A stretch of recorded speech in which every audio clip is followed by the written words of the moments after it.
Bueno, buenas tardes con todos. Bienvenidos a esta conferencia en la cual vamos a tener la participación de Johnny Alexander Yunda, investigador de la Universidad Católica de Lovaina de Bélgica, y el cual nos va a impartir el tema inteligencia artificial en la salud, tanto en aplicaciones como en perspectivas. Johnny, gracias por tu tiempo, por acompañarnos en esta tarde. Te enviamos un caluroso saludo desde acá, desde la Universidad Central del Ecuador. Sabemos que has hecho un espacio en tu agenda y te agradecemos mucho por tu presencia esta tarde. Sabemos que estás trabajando activamente en la parte de investigación dentro de la temática que estamos presentando esta tarde. Johnny, adelante, te dejo el escenario es tuyo. Bueno, buenas tardes, Darwin. Gracias por la invitación a ti y a la Universidad Central del Ecuador. Bueno, por el momento les voy a compartir una presentación que tengo. Bueno, como decía Darwin, yo soy un investigador de la Universidad Católica de Lovaina, en Bélgica. Los últimos tiempos he estado desarrollando un poco de investigación acerca de la inteligencia artificial aplicada en el sector de la salud, en el cual ahora voy a compartir un poco de lo que estamos haciendo, las principales tendencias y qué es lo que se espera a futuro. ¿Ok? Bueno, primeramente, agradeciendo a todas las personas que están in situ y online que nos acompañan esta tarde. Es muy valioso para mí poder compartir con ustedes. Primeramente, esta presentación va a ser en español, pero el material didáctico va a ser en inglés, por la facilidad de los términos, que la mayoría de los términos involucrados en inteligencia artificial están en inglés, y trasladarlos al español es un poco complicado, preferí mantenerlos en inglés. Bueno, esta tarde voy a dividir esta práctica en tres partes. La primera, una pequeña introducción para estar todos en el mismo nivel acerca de lo que es la inteligencia artificial y los métodos que existen actualmente. Esto es más para la gente que no está familiarizado con el tema. La segunda parte va a ser un poco de aplicaciones que están desarrollándose actualmente. Y la última sería un poco de los retos y las perspectivas a futuro que van a existir en este campo. Bueno, comencemos. Primeramente tenemos que saber qué es la inteligencia artificial. Normalmente todos están relacionados con lo que es ahora ChatGPT, DALL-E, Copilot de Microsoft. Pensamos de esto, que es algo de otro mundo, algo muy futurista. Por lo general, yo he preguntado a ChatGPT hoy que me ayude con una imagen o algo relacionado a la inteligencia artificial en la salud. Y me dio esta imagen que se puede ver en pantalla, en la cual se puede ver, como los decía, algo muy futurista, algo muy científico, algo que en años pasados no hubiéramos imaginado. Y puede ser verdad, pero también ya para la gente que trabajamos en esto, sería algo mucho más relacionado, mucho más similar a esto, en la cual las personas que piensan que la inteligencia artificial va a dominar el mundo y mi red neuronal es básicamente un meme que me predice mal. Pero bueno, la inteligencia artificial es nada más que responder a la pregunta, ¿qué es, qué haría un robot para hacer la tarea que yo quiero hacer? En este caso sería, ¿qué haría un robot para poder localizar un perro? ¿O qué haría yo? Son los datos, los pasos básicos para realizarlo. La inteligencia artificial como concepto es la emulación que un robot o una máquina puede hacer emulando el comportamiento humano. Bueno, lo que les refería acerca de todo lo que es ChatGPT, Copilot y todos los modelos que están actualmente, es una pequeña parte de la inteligencia artificial que se conoce como los modelos generativos, que se encuentra aquí. Pero la inteligencia artificial abarca mucho más. Como les decía, la inteligencia artificial trata de emular el comportamiento humano, pero también hay otros métodos, nombres o otros términos que se suele confundir e intercambiar con lo que es inteligencia artificial. Por ejemplo, el machine learning, el deep learning. A veces lo tomamos como si todo fuera la misma cosa, pero en realidad no lo es. Dentro de la inteligencia artificial hay una subclasificación que se llama Machine Learning, que básicamente serían los submétodos o las herramientas que necesitamos para obtener un modelo de inteligencia artificial. En el, y específicamente dentro del Machine Learning hay un método o unas arquitecturas llamadas Deep Learning, que básicamente están relacionadas con las redes neuronales artificiales. Bueno, primeramente, un método de Machine Learning tiene una arquitectura muy simple, en la cual primero necesitamos datos. Estos pueden venir datos, en el caso del sector de la salud, pueden venir de los pacientes o en cualquier método de inteligencia artificial son los datos que necesito para entrenar a los modelos. Estos datos generalmente siempre vienen de una forma desordenada. Tenemos que procesarlos. Después tenemos que enviarlos a un modelo o una arquitectura de Machine Learning y obtener un resultado. En este caso sería una asistencia al diagnóstico, por ejemplo, para diagnosticar el COVID o la asistencia al COVID, si es que está sano o está enfermo. Primeramente, en los datos. Podemos obtener datos de básicamente de cualquier lado actualmente. Eh, Principalmente se utiliza imágenes médicas como, por ejemplo, aquí se puede tener datos a través de las tomografías o los rayos X. También se puede tener datos de sensores, que generalmente sería una curva con una señal con respecto al tiempo. Pero también hay otros datos como los récords médicos, que son las anotaciones que tienen los doctores día a día. También está datos de los dispositivos móviles, de los smartwatch, datos extras que se pueda obtener. Pero aquí viene un problema. Principalmente podemos generar día a día muchos datos, podemos recolectarlos. Eso se puede observar, por ejemplo, en Google. Cada vez que nosotros hacemos una búsqueda, se van almacenando nuestras preferencias. Igual en las plataformas de video como Netflix, van almacenando de millones y millones de personas, pero generalmente esos datos no tienen ningún significado, a menos que los limpiemos y los preparemos. Por ejemplo, aquí puedes ver la analogía entre un rompecabezas o unos bloques muy desordenados y los tratamos de agrupar por colores. Esa sería una analogía a lo que sería limpiar los datos. De ahí, esos datos tampoco tienen mucha utilidad si no los analizamos y tratamos de buscar algo con sentido. También existe la posibilidad de visualizarlos de una mejor manera para poder encontrar patrones.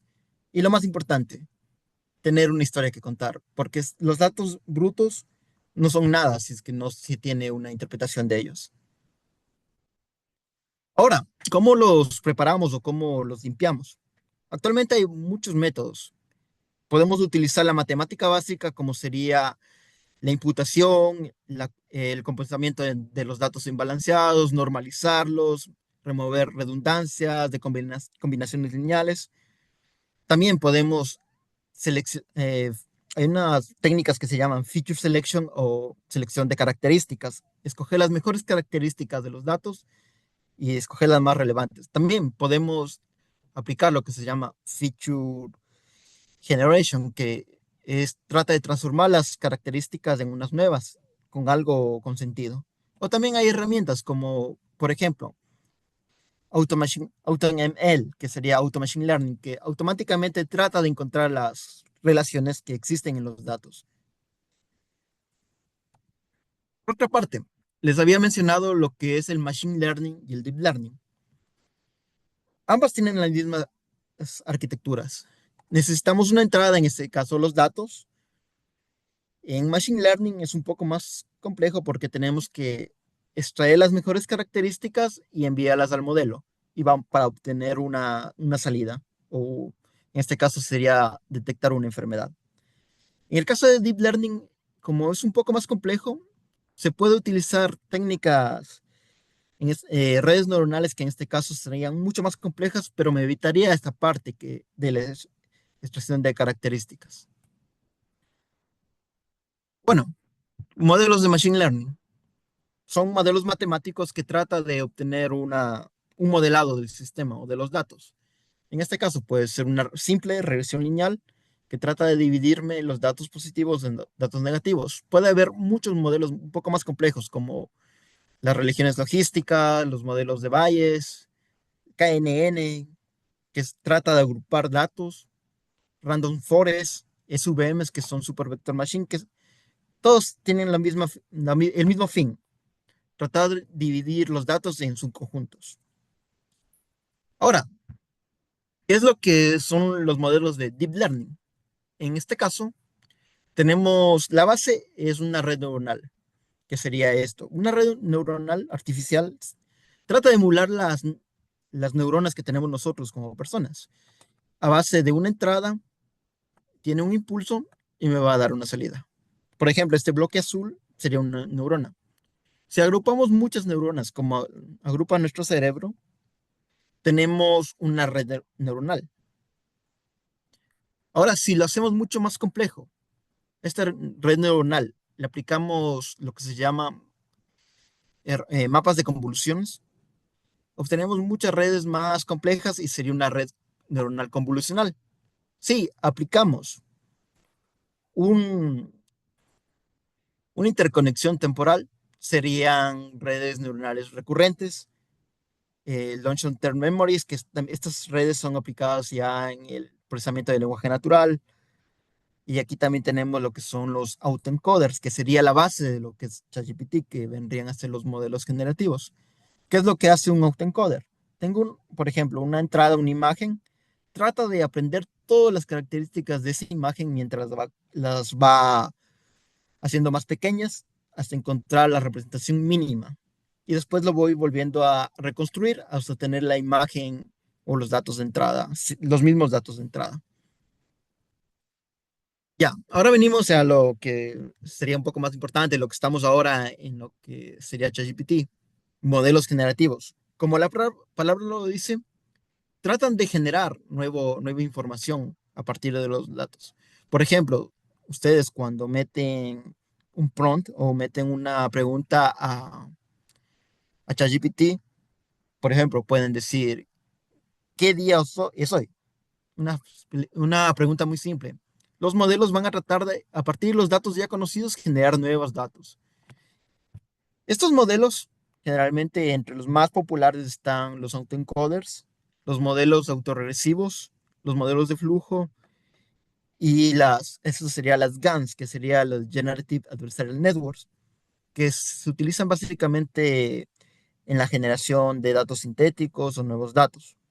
Esto es solo un pequeño resumen de lo que se puede encontrar de los modelos. Hay muchos modelos actualmente con mucha matemática distinta, con muchas aplicaciones distintas, pero básicamente estos serían los más representativos. Los nuevos modelos serían una adaptación de estos. Bueno, eso es una parte muy breve, muy simplificada de lo que es la inteligencia artificial o los métodos y las herramientas que vamos a utilizar. Esas herramientas generalmente pueden estar la gente que estudia ingeniería, que estudia ciencias, la gente que va a realizar los modelos de inteligencia artificial. Pero también hay otras personas que necesitan aplicarlas, como en este caso son los doctores, el sector médico. Hay muchas aplicaciones muy interesantes en la inteligencia artificial aplicada a la salud. Por ejemplo, aquí hay un pequeño mapa en el que se pueden ver 10 aplicaciones, que no son todas, pero representan lo más importante que se está desarrollando actualmente. Primero, el diagnóstico de enfermedades. Esto es muy común actualmente con la inteligencia artificial. Dar datos, por ejemplo, de imágenes, como los decía, de los rayos X y tratar de predecir alguna enfermedad. Es muy simple. También hay aplicaciones para tratar de descubrir nuevas drogas que nos puedan ayudar a, en los tratamientos médicos. Esta parte sería más enfocada a la gente que trabaja en la investigación y el desarrollo. Y la otra parte son el análisis de imágenes médicas, que también es básicamente el 80% de aplicaciones de inteligencia artificial necesita imágenes, porque las imágenes me dan mucha información visual que efectivamente un doctor la puede analizar, pero si realizamos un modelo automático a través de inteligencia artificial, sería mucho más fácil analizarlos. También, aquí viene un poco más ya los planes de tratamiento personalizado. ¿Por qué? Porque los modelos anteriores se basan básicamente en realizar un diagnóstico en modelos generales. Pero, como sabrá la gente que está en el sector de la salud, Cada paciente puede tener la misma enfermedad, pero cada paciente es un mundo diferente. En este caso, se trata de obtener información, por ejemplo, de sensores portátiles, como los relojes inteligentes como los tenemos aquí, tratar de obtener la mayor información posible para tratar de personalizar el tratamiento médico, como soporte a lo que ya existe actualmente. También hay asistentes virtuales, que esto sería un poco más, algo muy similar a lo que son los chatbots, que ahora generalmente se puede utilizar para agendar citas, obtener recetas muy simples. También está el monitoreo remoto, que son a través de dispositivos wearable devices o dispositivos portables, que no necesita estar en un hospital o en cualquier lado para obtener información del paciente en tiempo real, sino también lo puedo obtener, por ejemplo, en la casa, estar conectado a la nube e ir recolectando datos de forma remota. También hay aplicaciones en la cirugía de precisión. Por ejemplo, hay robots que los puedo teleoperar a distancia. Por ejemplo, puede haber un robot en la Universidad Central, en el Hospital Eugenio Espejo, y puede haber un doctor acá en Bélgica que lo puedo teleoperar. Y gracias a la robótica y la inteligencia artificial se puede realizar ese tipo de cirugías. También está, hay muchas más, la predicción de cómo surgiría el tratamiento y la investigación médica, entre las más importantes. Hay muchas más.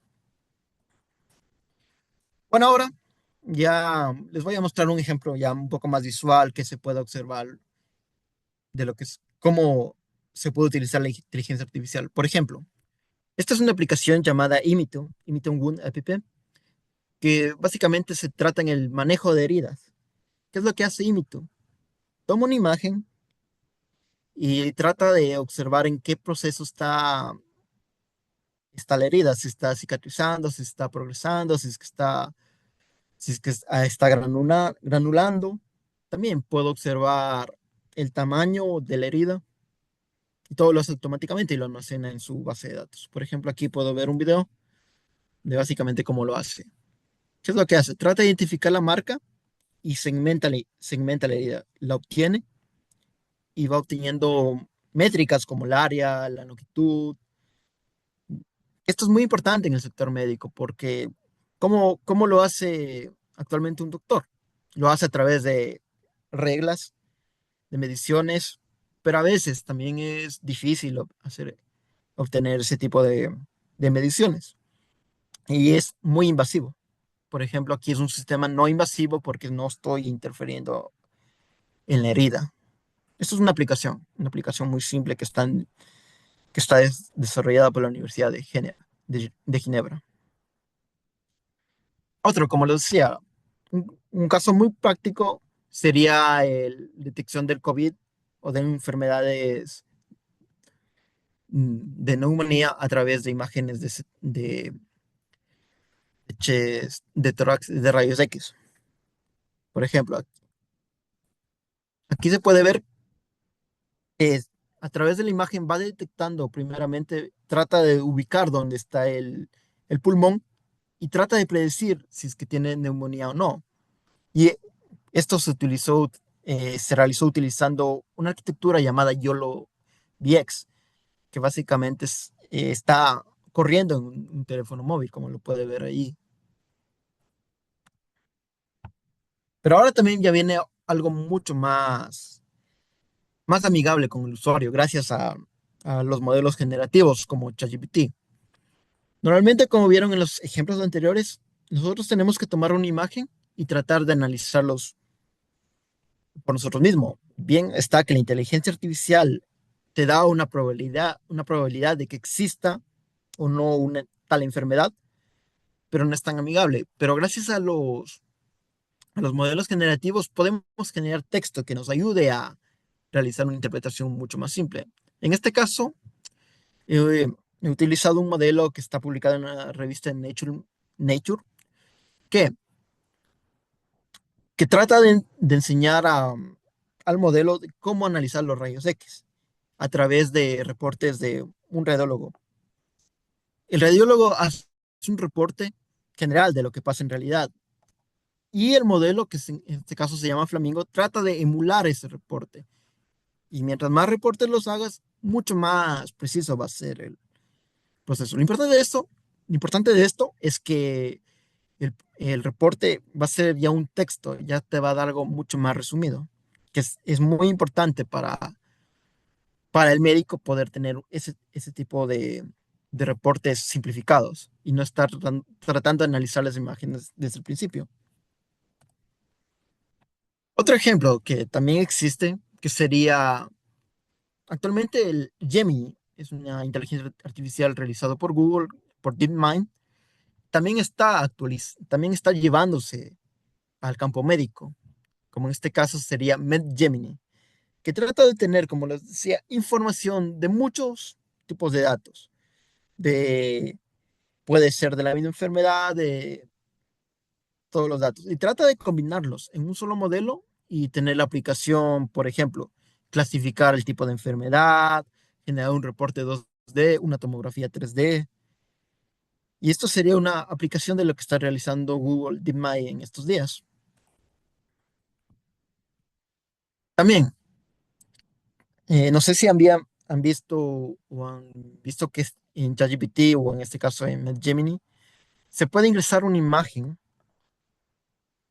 y nos puede dar en cuestión de minutos un reporte de lo que está pasando. Esto ya existe. Esto es gracias a los modelos generativos que se va clasificando en dos partes. El modelo de Deep Learning me ayuda a analizar la imagen y el modelo generativo me ayuda a generar el texto que me da de una forma organizada, una forma simple y me da un reporte. Bueno, en esta parte sería un poco de lo que es la parte matemática y también un poco de lo que es la parte de las aplicaciones. Hay muchas más. He escogido estas porque son las más intuitivas, mucho más fáciles de analizar, pero también existen muchos retos en la parte de la inteligencia artificial. No, no todo es perfecto. Hay muchos puntos en los que tenemos que estar atentos en lo que pasa en la inteligencia artificial. Por ejemplo, las cuatro primeras, los cuatro primeros retos que son el manejo de datos, la robustez de los algoritmos, y también algo muy importante es en consenso entre todos los interesados. En este caso sería los investigadores, los médicos, los ingenieros, la parte de la ciencia y también una parte muy importante que sería la legislación que tiene que existir en este caso.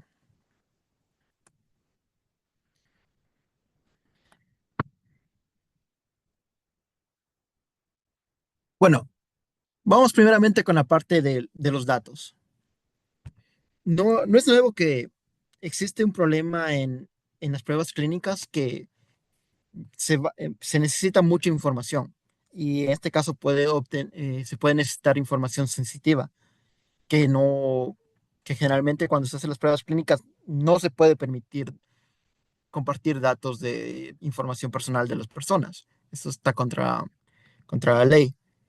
Pero el problema para entrenar los modelos de inteligencia artificial es que se necesitan muchos datos. Por ejemplo, necesitaríamos en el orden de 10.000 imágenes para hacer un modelo de inteligencia artificial. Y en una prueba de clínica puedo obtener básicamente 100 datos, 200 datos. Y encima, si es que eso más, si es que el paciente está dispuesto a compartirlos. Si es que el paciente no está dispuesto a compartirlo, hay muchos problemas. Con respecto a la privacidad, hay muchos métodos para poder controlar eso. El primero está en la regulación, bien sea en el HIPAA que se aplica en Estados Unidos o el GDPR que se aplica acá en Europa. También hay técnicas matemáticas, como sería la diferencia privacy o la privacidad diferencial, que son algoritmos matemáticos que me permiten combinarlos y pseudo anonimizar los datos. O también tener cadenas de custodia mucho más exigentes o mucho más estrictas. Pero por otra parte también se puede generar datos sintéticos. para poder entrenar algoritmos de inteligencia artificial o para poder entrenar nuevos doctores sin la necesidad de tener datos reales. En este caso, como les decía, están las GANs, que son datos, modelos generativos. También está lo que se le conoce como digital twins o gemelos digitales, que sería una reemplazación, un reemplazo virtual del fenómeno que se quiere estudiar. También hay algo muy importante que sería el sesgo o el bias. En este caso, por ejemplo, se quiere, se quiere obtener el diagnóstico de COVID de personas en Ecuador, pero lo quiero utilizar modelos entrenados en Europa. Va a haber una cierta diferencia y va a haber un sesgo hacia la enfermedad acá en Europa y no representaría lo mismo en Ecuador. Y también el tipo de datos.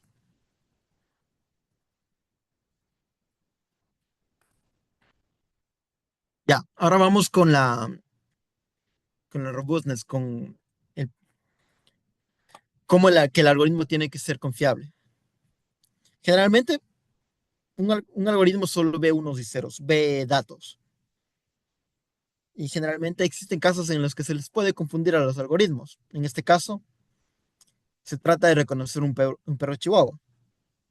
Para la inteligencia artificial es muy difícil tratar de diferenciar entre estos dos casos, en este caso o este caso.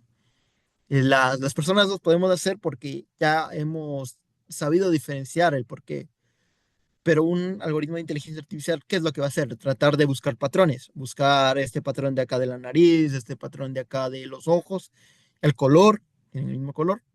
Para la inteligencia artificial es probable que me diga que estos dos casos sea la misma cosa, pero no es así. ¿Qué es lo que se necesita? Realizar algoritmos mucho más robustos, obtener datos mucho más fiables para entrenarlos y así evitar confusiones. En el caso médico también pasa lo mismo, porque, por ejemplo, quiero realizar un algoritmo que me prediga el COVID. El algoritmo puede tener el 99% de sensibilidad o confianza. ¿Qué quiere decir el 99% de sensibilidad? Que de cada 100 casos, un caso me va a errar. Para el matemático está muy bien, es el 99%, pero para un doctor o para alguien para el paciente que no haya detectado la enfermedad a tiempo puede ser un problema, es un problema enorme. Es lo que también. Y por otra parte, los modelos de inteligencia artificial generalmente son una caja negra, no se sabe lo que hay adentro. Como no se maneja el modelado matemático básico, que generalmente cuando modelas un sistema, sabes lo que existe dentro. En este caso la inteligencia artificial, cómo aprende a partir de datos y a través del aprendizaje, esto es un misterio y no se sabe lo que puede tener. Y es muy difícil para una persona confiar en ese tipo de sistemas si no sabemos lo que hay adentro. Ahora, otra parte que sería el consenso entre los interesados. Esto puede parecer muy simple, pero ya en la práctica no pasa lo mismo. Porque, por ejemplo, yo en aplicaciones que estoy trabajando aquí, yo como investigador trato de crear modelos a partir de la matemática.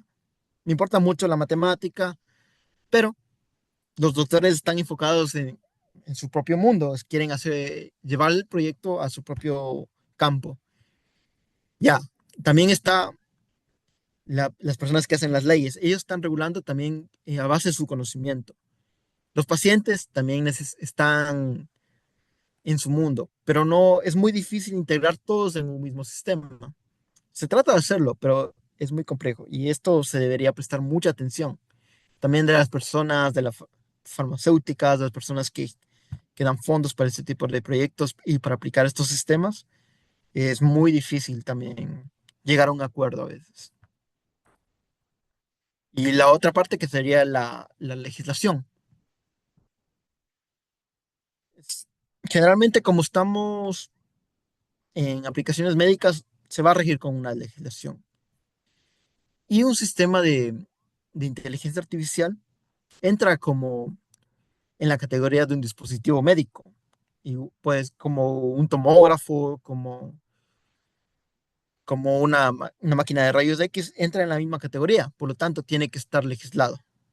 En este caso, se puede utilizar a nivel mundial el estándar ISO 14155. Acá en la Unión Europea utilizamos la regulación de la GDPR, que es la General Data, General Data Privacy Regulation. En este caso, en Estados Unidos utilizan en el HIPAA, y en Ecuador no sé muy bien qué legislación están utilizando o si están en desarrollo, pero también es muy probable que exista en Ecuador, que sería también la ley local. En este caso, acá en Bélgica utilizamos muchas leyes locales y eso va a variar dependiendo del país. Está como deber de las personas que trabajan en el país en este tipo de aplicaciones, conocer la legislación que está vigente. Y bueno, y por último también sería las tendencias de la inteligencia artificial. Hay ocho, en este año hay 8 tendencias de que se está trabajando, que se debería realizar. Una de las más importantes, bueno, no importantes, pero más destacadas en este último año sería los modelos generativos. Aplicar los modelos generativos a la inteligencia artificial. Porque yo llevo como investigador en este tipo de aplicaciones unos 8 años. Y yo cuando comencé, los modelos generativos no existían. Ahora está en tendencia y debemos estar al día para poder ofrecer soluciones óptimas. También está la ética y la responsabilidad. Por ejemplo, un caso de ética muy común sería de quién es responsabilidad ese tipo, el diagnóstico, de quién es la responsabilidad en un error en el diagnóstico de una inteligencia artificial. Sería de quien la programó, sería de la inteligencia artificial, sería de quien lo utilizó. Hay muchos vacíos legales que todavía tenemos que resolverlos. También, otra parte es la utilización de la inteligencia artificial, pero aplicarla en ciertos lugares. En este caso, cómo aplicarlas en los hospitales. Y también hay otra parte que sería utilización de la inteligencia artificial sin código o con poco código. En este caso, sería más realizar programas que sean muy intuitivos con el usuario, que no necesite solo utilizarlos, como ChatGPT es un claro ejemplo de algo muy intuitivo.